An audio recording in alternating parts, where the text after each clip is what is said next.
இன்னைக்கெல்லாம் என் பையன் வழிகட்டு போயிட்டான், என்னை எதிர்த்து நிற்கிறான். நீங்களே காரணம்.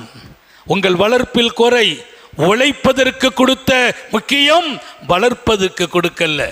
உழைப்பதற்கு கொடுத்த முக்கியம் வளர்ப்பதற்கு கொடுக்கல. பிள்ளையை பற்றிட்டு என்னாலும் போகிறான் அப்படின்னு நான் உழைத்தேன், வெளிநாட்டுக்கு போனேன், சம்பாதிச்சேன். ஏன்? என் பிள்ளைக்காகத்தான். ஆனால் அவன் ஒழுக்கம் கெட்டு போனான். தந்தையின் கண்காணிப்பு இல்லை என்றால், தந்தையின் அரவணைப்பு இல்லை என்றால், ஒரு தந்தையினுடைய மிகச்சிறப்பான வழிகாட்டுதல் இல்லை என்றால் அந்த பிள்ளை தான் அனாதை. யார் அனாதை? தந்தை மரணித்தவர் அனாதை.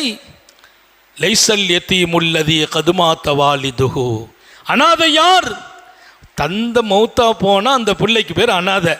அதுதான் பழக்கம், வழக்கு சொல்ல அதுதான்.